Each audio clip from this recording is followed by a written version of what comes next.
Anda masih di iNews Pagi pemirsa bersama saya Yonufus dan rekan saya Bayu Pradana. Kita ke informasi menjelang Pilpres 2024, debat perdana calon presiden yang digelar di halaman kantor Komisi Pemilihan Umum Jakarta berlangsung interaktif, bahkan di antara beberapa kandidat ini saling serang. Iya, bahkan salah satunya saat persoalan penyelesaian kasus hak asasi manusia pemirsa diangkat dalam debat ini pemirsa. Capres nomor urut 3 Ganjar Pranowo menanyakan soal penanganan kasus HAM berat terdahulu kepada Capres nomor urut 2 Prabowo Subianto. Izinkan saya harus membaca data untuk mengingatkan. Pak Prabowo, karena nomor 2 saya pertanyaannya 2. Ada 12 kasus pelanggaran HAM berat yang sudah dikeluarkan mulai dari peristiwa 65, penembakan misterius, Talang Sari, penghilangan paksa sampai Wamena. Dan saya ingatkan tahun 2009 DPR sudah mengeluarkan 4 rekomendasi pada saat itu kepada Presiden. 1, membentuk pengadilan HAM ad hoc. Yang kedua, menemukan 13 korban penghilangan paksa. Yang keempat, memberikan kompensasi dan pemulihan. Dan yang keempat, meratifikasi konvensi anti penghilangan paksa sebagai upaya pencegahan. Pertanyaan saja 2. Kalau Bapak ada di situ, apakah akan membuat pengadilan HAM dan membereskan rekomendasi DPR? Pertanyaan kedua, di luar sana menunggu banyak ibu-ibu, apakah Bapak bisa membantu menemukan di mana kuburnya yang hilang agar mereka bisa berziarah? Saya persilakan.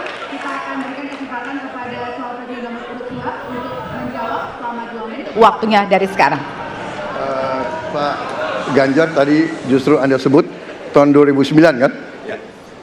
Jadi sekian tahun yang lalu kan? Betul. Dan masalah ini ditangani justru oleh wakil presiden Anda. Ya. Ya. Jadi apalagi mau ditanya kepada saya? Saya sudah menjawab berkali-kali, ada rekam digitalnya.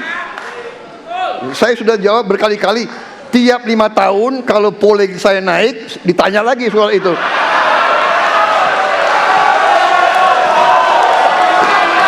Bapak tahu data nggak? Bapak tanya ke Kapolda, tahun ini berapa orang hilang di DKI?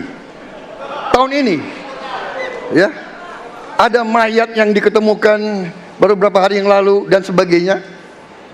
Come on, Mas Ganjar.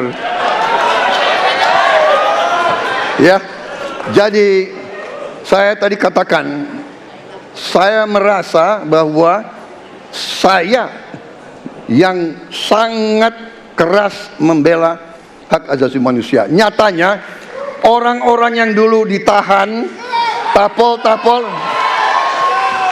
yang katanya saya culik, sekarang ada di pihak saya membela saya, saudara-saudara sekalian.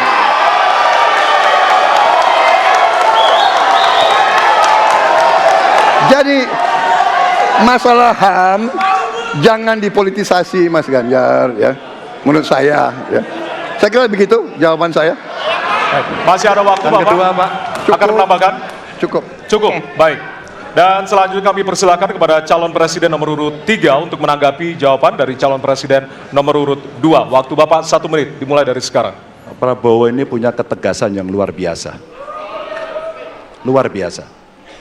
Tapi sayang pada 2 jawaban ini sama sekali tidak punya ketegasan itu. Kenapa saya sampaikan? Pertanyaan saya sebenarnya 1. Apakah kalau Bapak jadi presiden akan membuat pengadilan HAM? Pertanyaan nomor kedua, apakah Bapak bisa menemukan, menunjukkan, membantu pada keluarga agar kemudian mereka bisa berziarah? 2 ini sama-sama tidak dijawab. Maka kalau kemudian saya boleh meminta, kalau saya jadi presiden, Pak, saya akan bereskan ini, Pak.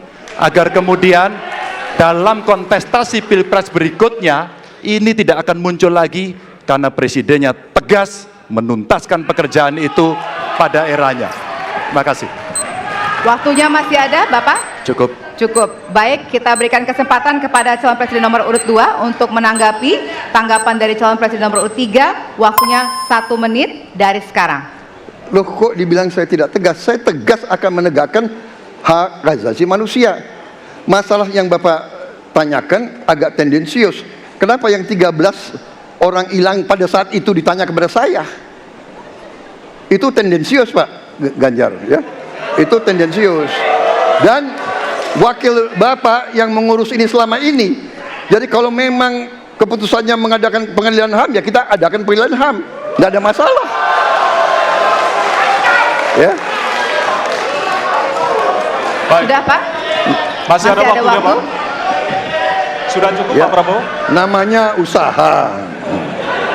Terima kasih. Sudah cukup? Baik. Oke. Pemirsa, sesi debat calon presiden semakin memanas. Kali ini antara calon presiden nomor urut 2 Prabowo Subianto dan calon presiden nomor urut 1 Anies Baswedan.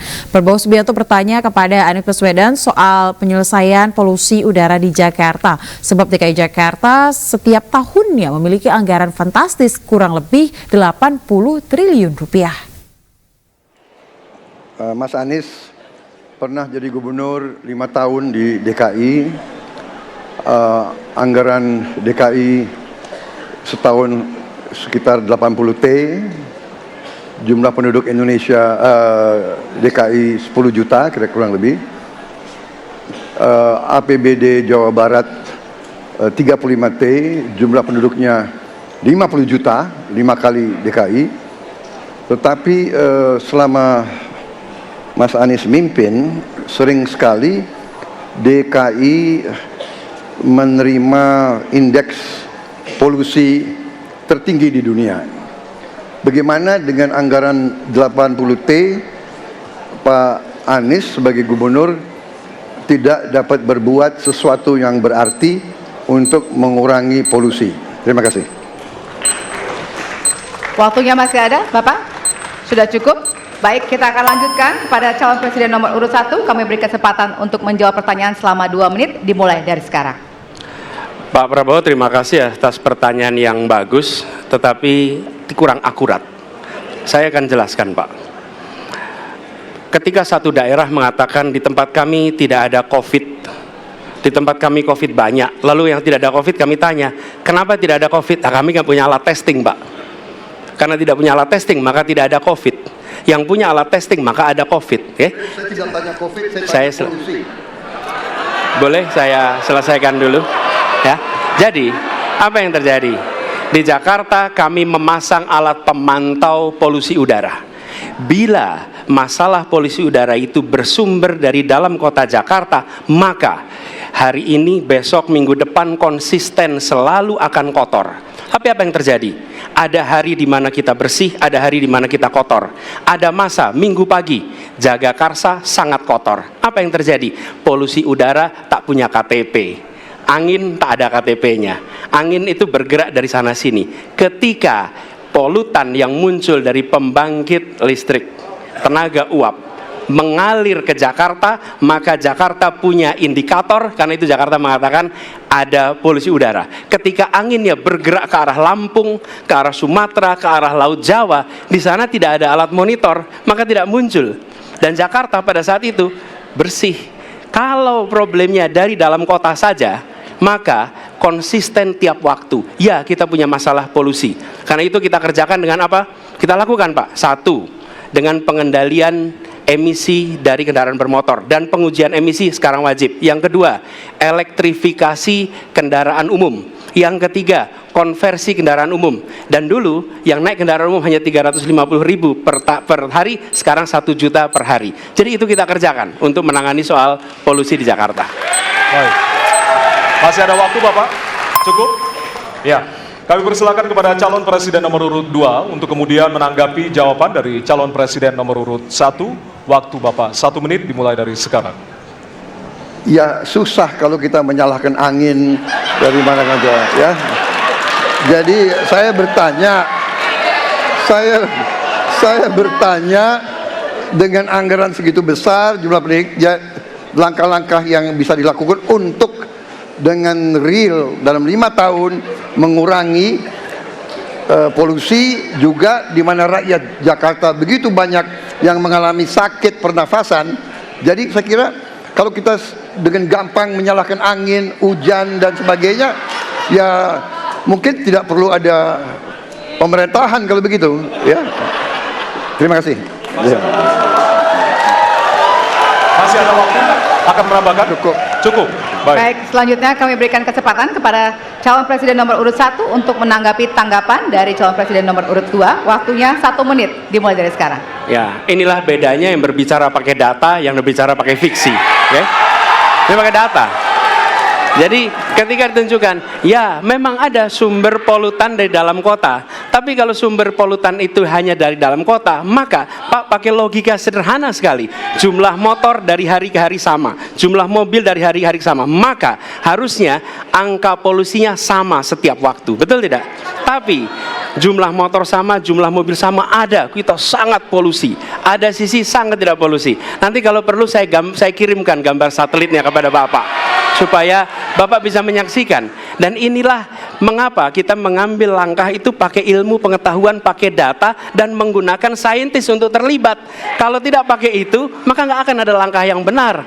Dan ini kemudian saya teruskan, Pak, bagaimana pengendalian itu dikerjakan untuk dalam Jakarta. Jika saya terpilih presiden, maka yang luar Jakarta saya kendalikan juga, Pak.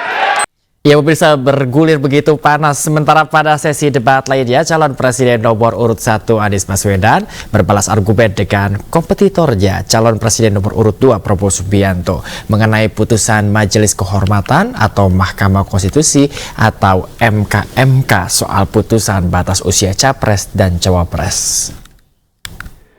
Pada tanggal 25, Pak Prabowo mendaftar ke KPU sebagai pasangan calon presiden, calon wakil presiden. Sesudah keputusan MK. Dan kemudian di MK dibentuk MK yang hasilnya mengatakan bahwa terjadi pelanggaran etika berat yang menyebabkan keputusan yang dibuat oleh MK secara etika bermasalah. Kemudian Bapak punya waktu sampai dengan tanggal 13 November. Karena di situ adalah waktu terakhir untuk mengambil keputusan bila ada perubahan. Sesudah Bapak mendengar bahwa ternyata pencalonan persyaratannya bermasalah secara etika, pertanyaan saya, apa perasaan Bapak ketika mendengar bahwa ada pelanggaran etika di situ?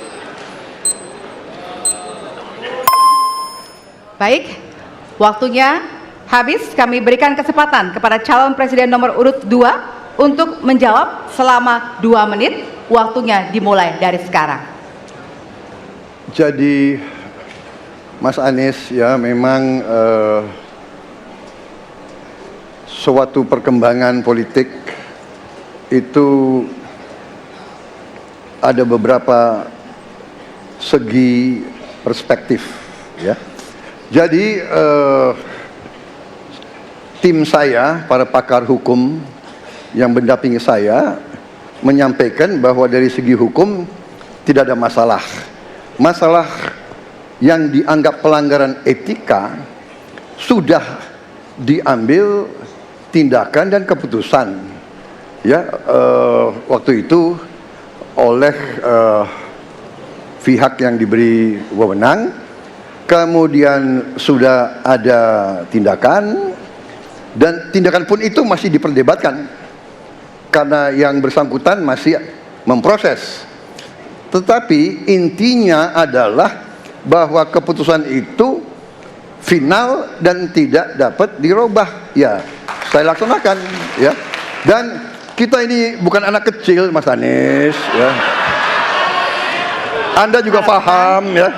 Sudahlah, ya. Sekarang begini, intinya rakyat yang putuskan, rakyat yang menilai. Kalau rakyat tidak suka Prabowo dan Gibran, nggak usah pilih kami, saudara-saudara sekalian.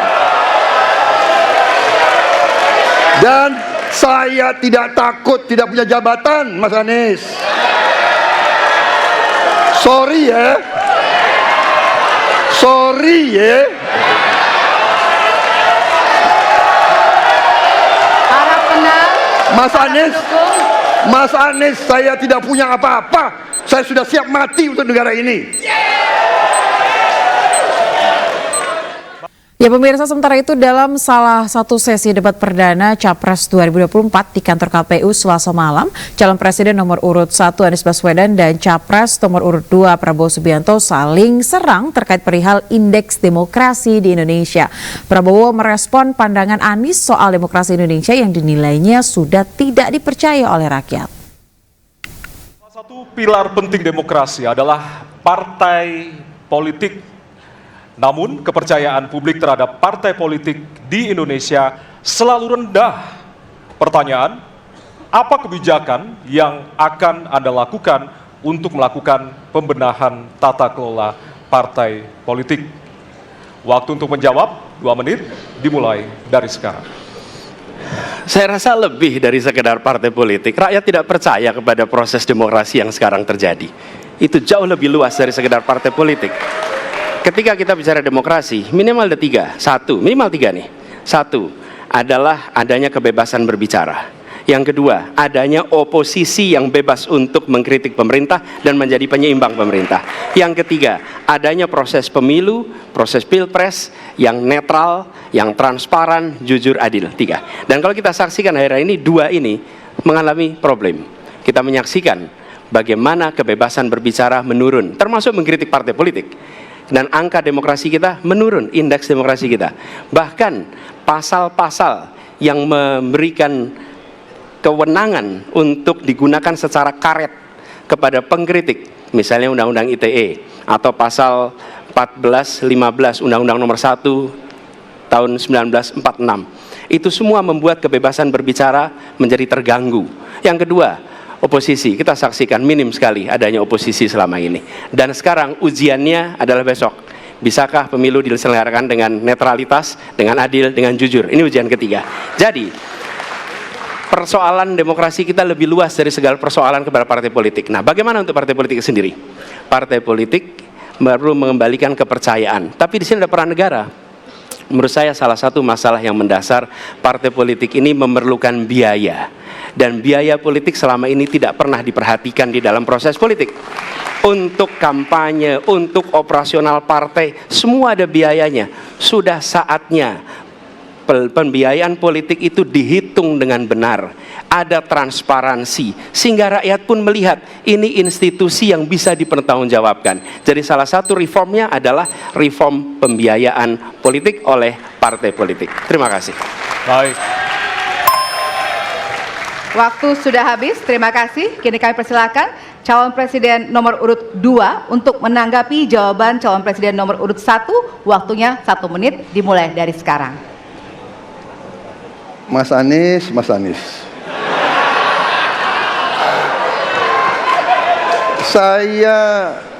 Saya berpendapat Mas Anies ini agak berlebihan.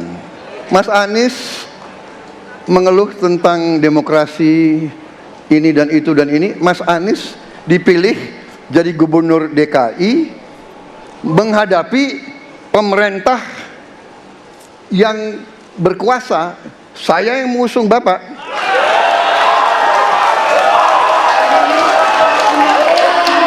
Kalau demokrasi kita tidak berjalan, tidak mungkin Anda jadi gubernur.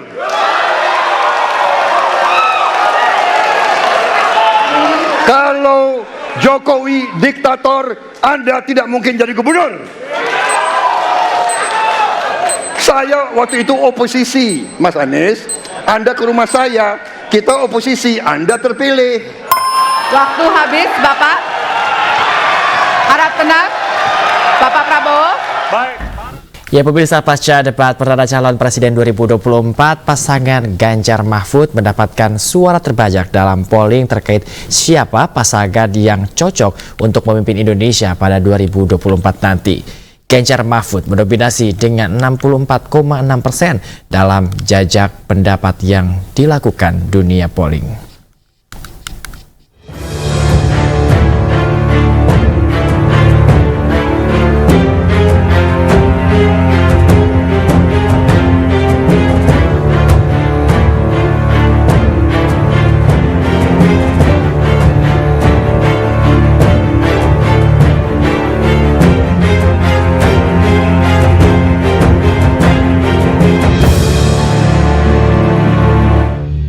Ya pemirsa, Partai Perindo mempersiapkan berbagai strategi guna mendulang kemenangan pada kontestasi pemilu 2024 mendatang.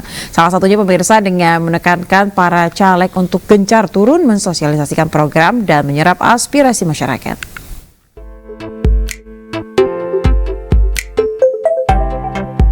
Ketua Umum Partai Perindo Haritanu Sudibyo memberikan pembekalan untuk para caleg se-Kabupaten Bogor jelang pemilu 2024. Dalam pengarahannya, HT menekankan agar para caleg masif menjalankan program yang berpihak pada rakyat. Gencarnya program Perindo dinilai akan mampu memberikan kemajuan dan menaikkan angka produktif masyarakat Indonesia. Saya berikan pembekalan penguatan kepada mereka agar supaya Partai Perindo bisa mendapatkan kursi yang banyak di Kabupaten Bogor, baik di DPR RI, provinsi maupun di kabupaten sendiri. Jadi tadi sudah saya sampaikan, banyak turun dengan kegiatan-kegiatan, program-program yang sudah dicanangkan oleh Partai Perindo. Saya menegaskan kembali bahwa Partai Perindo berjuang untuk rakyat kecil. Jadi para caleg kita bersinergi dengan struktur kepengurusan, meskipun di antara caleg pun juga ada kompetisi, sudah pasti. Tapi memang yang utama adalah bagaimana kemudian Partai Perindo bisa menang. Itulah kira-kira yang Pak Ketum arahkan. Partai dengan nomor urut 16 di kertas suara ini optimis membidik kemenangan dengan target 2 digit di pemilu mendatang. Dari Kabupaten Bogor, Jawa Barat, Esra Ambarita, Damar Wicaksono, iNews melaporkan. Ya pemirsa, Partai Perindo terus memberikan perhatian dan dukungan terhadap kesejahteraan rakyat kecil. Salah satunya adalah dengan menggelar bazar murah dan pemeriksaan kesehatan gratis yang kali ini digelar di Bogor, Jawa Barat.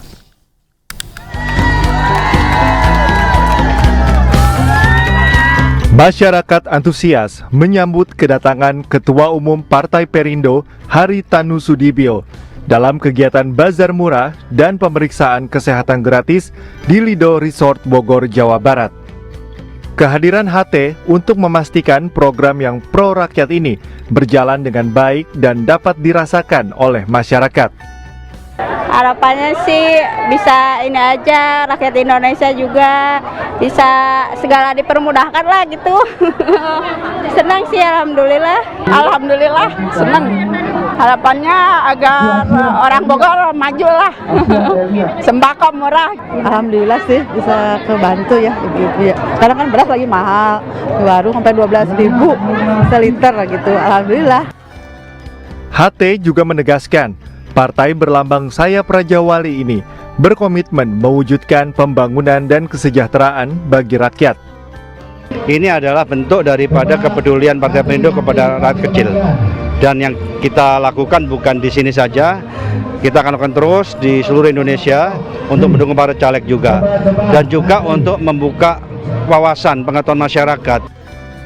Partai Perindo yang mendukung pasangan nomor urut 3, Ganjar Mahfud MD, hadir di tengah masyarakat untuk meringankan beban mereka di tengah tingginya harga bahan pokok. Dari Kabupaten Bogor, Jawa Barat, Esra Ambarita, Damar Wicaksono, iNews melaporkan.